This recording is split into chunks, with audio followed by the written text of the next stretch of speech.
kurikirana amakuru mu Kinyarwanda kuri radiyo Urumuri. Amakuru ava impande enye z'isi yose, amakuru acukumbuye, amakuru yuzuye ubusesenguzi, nta handi wayasanga uretse kuri radiyo Urumuri.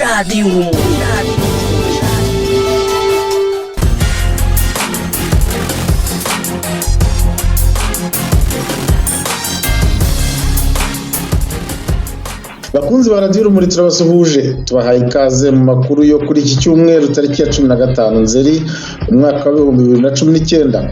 Dore ingingo z'ingenzi ziyagize. Kuri uyu munsi mpuzamahanga wa demokarasi, turarebera hamwe uko demokarasi ihagaze mu Rwanda. Abanyamurenge bakomeje guhohoterwa no kuvanwa mu byabo. 12 mu bahohoteraga impunzi z'abarundi muri Tanzania barishwe. Tubafitiye n'amakuru avugwa ahandi. Muri kumwe na François Xavier Nzabamwita muri studio ya radiyo Urumuri ikorera muri France. Tariki 15 Nzeri isi yizihiza umunsi mpuzamahanga wa demokarasi. Iri jambo rivuga muri rusange ukwishyira ukizana no kugira uruhare muri gahunda za politiki y'igihugu nk'uko byatangiriye Atene mu Bugereki. Muri iki gihe nta gaciro kanini gifite mu bihugu bivugwa ko bigendera kuri demokarasi. U Rwanda ruri ku mwanya w'128 muri demokarasi, rukaba rufite amanota 3 ku 10 nk'uko bitangazwa na raporo ya Democracy Index yo mu mwaka wa 2018. Aya manota yahawe u Rwanda hagendewe ku buryo abanyarwanda bihitiramo abayobozi, uburyo bafite ubwisanzure mu gutanga ibitekerezo no kubaho, n'uburyo bahabwa uburenganzira mu gukora politiki. Amanota 3 ku 10 ni make, bigaragara ko inzira ikiri ndende nyuma y'imyaka 57 u Rwanda rubonye ubwigenge. Abanyamurenge benshi cyane ubu birunze imbere y'ibiro bya MONUSCO biri mu Minembwe. Bahunze ingo zabo kuko ngo abagizi ba nabi b'abamayimayi babanyaza inka bakanabatwikira amazu. Amakuru dukesha Ijwi ry'Amerika avuga ko abamayimayi batwika amazu ingabo za Kongo zibirebera. Dore uko bitangazwa na Vedaste Ngabo, umunyamakuru w'Ijwi ry'Amerika mu karere ka Minembwe. Hirya no hino ku misozi yo mu Muzinda, Nyabibugu, Runundu na Kiziba wahuraga n'abagore, abana ndetse n'abagabo bashoreye inka berekeza kuri MONUSCO, abandi nabo berekeza muri lokalite y'Irundu kubera ibitero by'abagwanyi b'abamayimayi. Nyabeza, Nyakirama, iwe n'abandi baturage b'abanyamurenge bari mu magana twabasanze kuri MONUSCO bari gusaba ubuhungiro. Twakatubuka tukabukira ku rusasu twamenye baturutse, twaje nimba baraye iruhande rw'amazu ntitubizi. Umuntu yakasohoka kwama wirkwanga tuza kuri MONUSCO ngo dushika kuri MONUSCO banga kudukingurira. Twirishaye hano hanze, abana bamwe ko barahwera n'inzara, babuze uko tubafata. Harera Joseph ari mu bagize societe civile yo mu Minembwe, avuga yuko ibi bitero by'abagwanyi b'amayimayi bari kugaba ku baturage b'abanyamurenge harimo akagambane k'abasirikare ba leta ya Congo FARDC, kuko imihana iri gusha, inka zikanyagwa, abaturage bagapfa, leta irebera. Mu Minembwe dufite akababaro kenshi kuba Minembwe kuri none iha isambuka, kandi gitangaje gasambuka turi kumwe n'ingabo z'igihugu. Turi kumwe hano n'umugeneral waje guhagararira ingabo, turi kumwe n'abakoloneli batabarika, turi kumwe n'abasirikare bari hano muri centre. Imihana yacu yose kirasha igasha bahari. Nibyo navuze nakagambane kandi karimwo bamwe mu basirikare b'igihugu. Ni kibazo kiri politike tutazi, kuko ntitwumva uburyo imihana yosambuka. Dufite abasirikare, dufite MONUSCO, kandi bari mu karere baje kwirundanya ahantu muri centre. Ikigaragara ni nkaho baproteja ahantu bari, byumvikana ko baproteja ubuzima bwabo, ariko badaproteja akarere batuyemwe abaturage n'ibintu byabo. Inka zaranyazwe hano a quelques kilomètres naho abasirikare bari no muri centre. Urumva rero ico ni ikibazo kiremereye. Imihana yahiye ya Rutigita, ya Masha, ya Karongozi, ya Ruhemba ndetse na Gahwera imaze gusha. Rugabano Karinga ubu nyine intambara irimo, abaturage bonyine niho baba bagerageza kwigwanaho bimira ko abantu batopfana n'abana. Turatabaza communauté internationale kuri ibi bibazo tugenda duhura nabyo. Colonel Byagolo Antoine ugenzura abasirikare bakorera mu karere k'imisozi miremire ya Minembwe yavuze yuko basubije inyuma ibitero by'abagwanyi ba Mayimayi bari bateye kuri wa gatandatu mu mihana yo mu Gahwera, Ruhemba ndetse na Nyabibugu. Mu kiganiro Depite Moise Nyarugabo yagiranye n'itangazamakuru yavuze yuko kuva tariki ya 7 y'ukwezi kw'icyenda kugeza uyu munsi mu bitero bitandukanye abagwanyi ba Mayimayi bagiye bagaba mu mihana y'Abanyamurenge bamaze gutwika imihana irenga 16, banyaga inka zirenga 3,000. Igisirikare cya leta ya Kongo kibirebera kuko araho Mayimayi twika imihana mu birometero bigera kuri 3 narika igisirikare. Umuyobozi wa gisirikare mu Minembwe Colonel Byagolo Antoine avuga yuko mu General de Brigade uzwi ku izina rya Tony Magana uri mu Minembwe waje gutangiza igikorwa cyo kugwanya imitwe yose yitwaje imbunda iri muri kano karere k'imisozi miremire. Vedaste Ngabo ku bw'ijwi rya Amerika mu Minembwe mu ntara y'Kivu y'Amajyepfo. Abantu 12 bakekwaho kuba abagizi ba nabi bamaze igihe babuza amahoro mu nkambi z'abarundi z'impunzi ziri muri Tanzania biciwe kuri wa gatanu mu gitero cya polisi ya Tanzania. Amakuru dukeshwe ijuru rya Amerika avuga ko kandi hari abantu 6 mu Burundi barimo abarundi n'abatanzania bafashwe bagafungwa.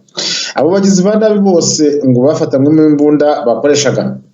Abarundi baregwa muri ibi bikorwa ngo bagiye muri Tanzania biyita impunzi. Polisi ya Tanzania n'iyo Burundi biravuga ko guhashya abagizi ba nabi babigeraho kubera guhana amakuru ku Burundi n'abatanzania. Ibitero by'abagizi ba nabi biba bigamije kwambura impunzi, ariko kandi rimwe na rimwe biba bigamije n'ibikorwa bya politiki. Rongo igipolisi mu ntara ya Kigoma Martin Otieno mu kiganiro n'abanyamakuru kuri uyu wa gatandatu yavuze yuko ingingo y'igipolisi cy'u Burundi na Tanzania yo gukorana mu ntumbero yo guhanahana amakuru niyifashije igipolisi kwica abo bagizi ba nabi. Abo bantu 12 bakekwa ko ari abarundi bavanze n'abatanzania bishwe mu ijoro ryo kuri uyu wa gatanu itariki 13 z'ukwezi kw'icyenda muri komine Kibondo bari mu mayira yabo abajana mu nkambi no mu yindi mitumba ya komine Kibondo. Umurwi w'abakozi ba nabi ukekwa ko ari abantu barenga 25, bamwe muri bo baciye bahungira mu gihugu cy'u Burundi, ariko ihanahana ry'amakuru hagati y'igipolisi cy'u Burundi na Tanzania byafashije gufatwa kw'abagizi ba nabi 7 bavuye mu gihugu cha Tanzania aho bari ko barahunga igipolisi cha Tanzania. Ndugu waandishi habari, hapa tulipo tuko mpakani, ni kati mpaka wa Tanzania na Burundi. Tuko na wenzetu jeshi la polisi la Burundi, lakini pia lipo jeshi la polisi la Tanzania. Banyamakuru, aha turi ku rubibe rw'igihugu cha Tanzania no Burundi. Murabona yuko turi kumwe n'abagenzi bacu bo mu Burundi, bamenye yuko ari mu ntumbero yo guhanahana amakuru y'abagizi ba nabi. Wanatupa, tunabadilishana taarifa, na kwa sababu ya kubadilishana hizo taarifa zimekuwa zikileta matokeo chanya.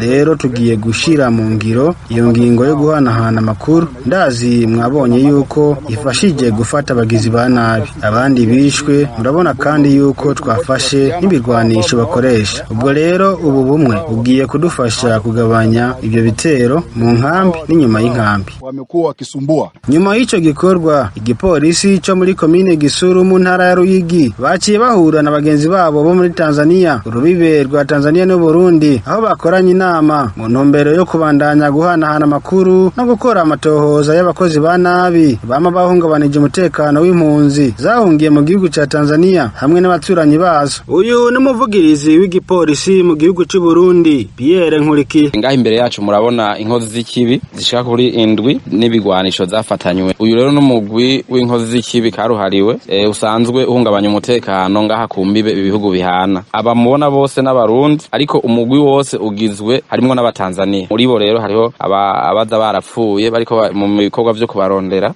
hariho rero n'aba bafashwe, hariho n'abandi bakironderwa. Aba bose rero mubona ngaha bose n'abarundi bava mu ikambi z'impunzi zo muri Tanzania. Bava muri zo kambi rero bagaca baza guhungabanya umutekano, bisha abantu, bivya abantu muri Tanzania baca bahungira ku ruhande rw'u Burundi, bigwanisha bagaca banyegeza muri bino vyatsi mubona ngaha ku mupaka. Hanyuma iyo baje mu Burundi naho bagakora nk'ivyo, ubwo bugizwe nabi nk'ubwo, naho nyene babakomye baca bahungira muri Tanzania. Aba rero bagiye muri Tanzania biyita impunzi, baca barabakira ngo ni impunzi, kumbe ni inkozi z'ikibi. Ikibazo cy'umutekano muke mu nkambi z'abarundi mu gihugu cya Tanzania hamwe no mu baturanyi bazo cyama zavuzwe aho minsi yose impunzi zidoga yuko ziriko zirahungabanirizwa umutekano wazo n'abagizi ba nabi bakora ibitero bimwe bimwe bivana n'imvo za politike ibindi ari by'abishakira amafaranga. Umutekano muke mu nkambi z'abarundi zanduta Mutendere na Nyarugusu watumye igihugu cya Tanzania cugara burundu amasoko rusangi ahora ahuza impunzi hamwe n'abaturanyi bazo mu ntumbero yo gushakisha amahoro akwiye. Iyo ngingo ishinzwe yo guhanahana amakuru y'abagizi ba nabi bitegekanywa yuko izofasha hanini gukemura ikibazo cy'umutekano muke wama wibonekeje mu nkambi no mu baturanyi bazo. Kuva muri district Kibondo mu ntara ya Kigoma, James Jovini ku bw'ijwi rya Amerika.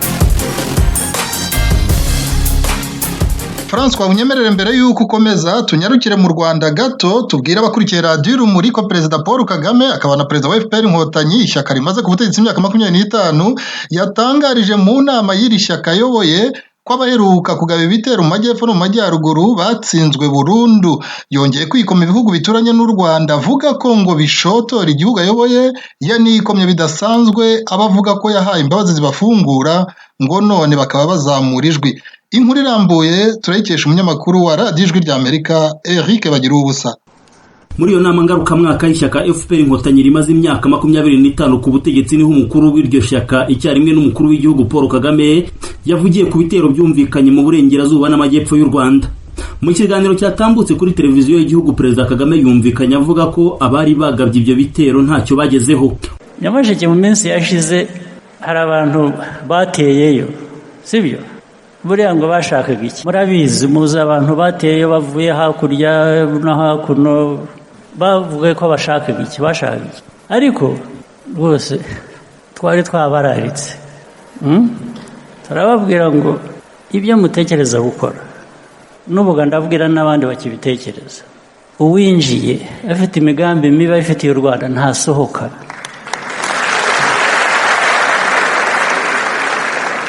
Rero bashakaga kuduhinyuza ariko nimumbwire uwasohotse.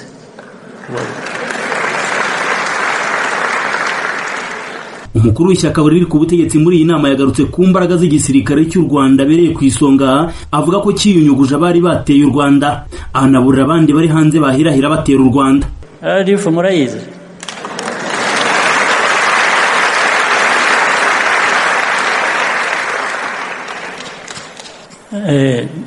irabatoragura buri wese nta n'umwe baraye ijoro n'amanywa ariko uwasigaye muzamumbwira. Ariko biriya byari byoroshye n'ibirenze biriya niko byagenda.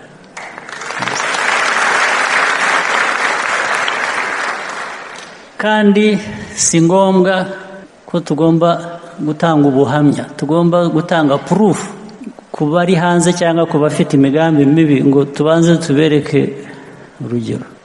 Si ngombwa ubundi.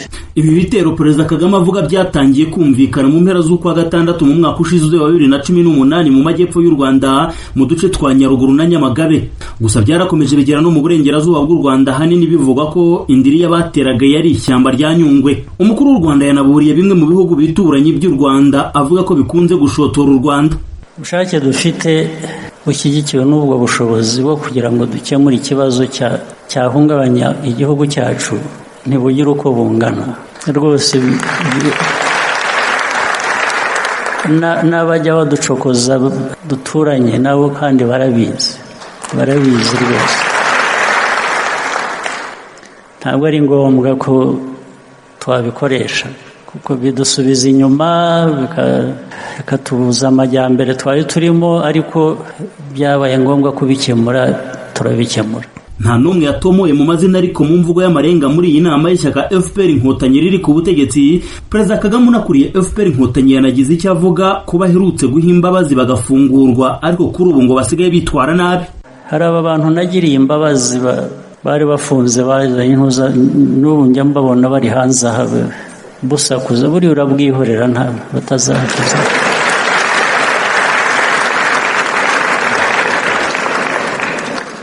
Bazajya kugwa ahandi ntabwo bangwaho gihe bariya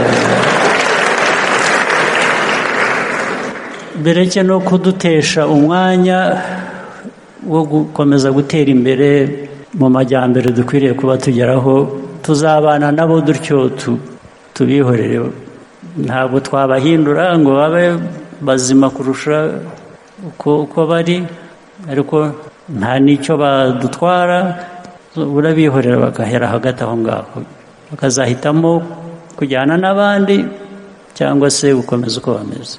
Bimwe mu by'umukuru w'u Rwanda ashima ku iterambere ry'igihugu harimo izamuka ry'ubukungu buri mwaka. Mu mwaka ushize wa 2018 imibare y'ikigo cy'igihugu cy'ibarurishamibare igaragaza ko ubukungu bw'u Rwanda bwazamutse ku mpuzandengo y'8.6%. Gusa ngo ibyo ntibihagije kuko hakiri byinshi abanyarwanda bagikeneye mu iterambere. Dukeneye gutera imbere, dukeneye imirimo y'urubyiruko n'abandi, rukeneye ibikorwa remezo. Rwanda rukeneye ko duhinga, tukorora, tukigaburira, tugasagurira amasoko, yaba yo mu gihugu yaba yo hanze. Dukeneye amashuri, dukeneye amavuriro, dukeneye ikoranabuhanga, dukeneye ibintu byose biteza abantu imbere, ntabwo biva mu busa, ibyo byose birishyurirwa. Bagira ubusa, Ijwi ry'Amerika, i Kigali. Mu makuru yavugwa ahandi, muri Tunisia baratora umukuru w'igihugu kuri iki cyumweru tariki ya 15 Nzeri. Ni ubwa kabiri muri icyo gihugu hatowe perezida wa repubulika nyuma y'imyigaragambyo yiswe Printemps Arabe yatangiriye muri Tunisia mu mwaka wa 2011. Aya matora araba nyuma y'uko perezida w'icyo gihugu wari watowe mu mwaka wa 2014 yitabye Imana tariki ya 25 Nyakanga uyu mwaka. Hari hasigaye gusa igihe gitoya ngo asoze manda ye. Aya matora rero yagombaga kuba tariki ya 17 Ugushyingo yigijwe imbere, akaba aba uyu munsi tariki ya 15 Nzeri. Ku bakandida 100 bari bifuje guhatanira umwanya wa perezida wa repubulika, 26 gusa nibo bemejwe. Muri bo abafite aya mahirwe yo kwegukana uwo mwanya wa perezida ni Youssef Chahid w'imyaka 43, akaba ari perezida wa Tunisia ku buryo bw'inzibacyuho nyuma y'urupfu rwa Beji Caid Essebsi. Hari na Abdel Fattah w'imyaka 71 wahoze ari minisitiri w'ingabo. Harimo kandi n'abategarugori nk'uwahoze ari minisitiri w'ubukerarugendo Salma El Aoumi na Madame Abir Moussi, presidente w'ishyaka Destur Libre. Umwe mu bahungu ba Bin Laden washakishwaga n'ingabo za Amerika ngo yaba yamaze kwicwa. Amakuru dukesha BBC avuga ko perezida wa Amerika Donald Trump bwe yemeje ko Hamza Bin Laden yishwe. Uyu muhungu wa Bin Laden washinze umutwe w'iterabwoba ushingiye ku mahame y'Isilamu Al-Qaeda, Amerika yari imaze imyaka myinshi imushyize ku rutonde rw'abantu bakora ibikorwa by'iterabwoba. Ingabo za Amerika zivuga ko Hamza Bin Laden yakoraga ibikorwa bigaragaza ko yifuza gusimbura se. Yiciwe mu gikorwa cya Leta Zunze Ubumwe za Amerika cyo kurwanya iterabwoba mu karere kari hagati ya Afghanistan na Pakistan. Mu kwezi kwa kabiri k'uyu mwaka, Leta ya Amerika yari yatanze $1,000,000 y'amadolari ku muntu wese waba afite amakuru yatuma afatwa. Al-Qaeda ni umutwe w'iterabwoba watangijwe na Osama Bin Laden mu mwaka wa 1980, akaba mu ntangiriro yarafashaga Amerika afatanyije n'insoresore z'abamujahideen kurwanya ingabo z'Abarusiya zabaga muri Afghanistan. Shuti bakunzi ba Radio Urumuri, aho niho dusoreje amakuru yo kuri iki cyumweru. Mushobora gukurikirana ibiganiro bindi bya Radio Urumuri kuri internet kuri http://2 duhagaze ccSR info website /gatambitse radio.com. Mushobora kandi kudukurikira no kuri YouTube. Mugire icyumweru cyiza.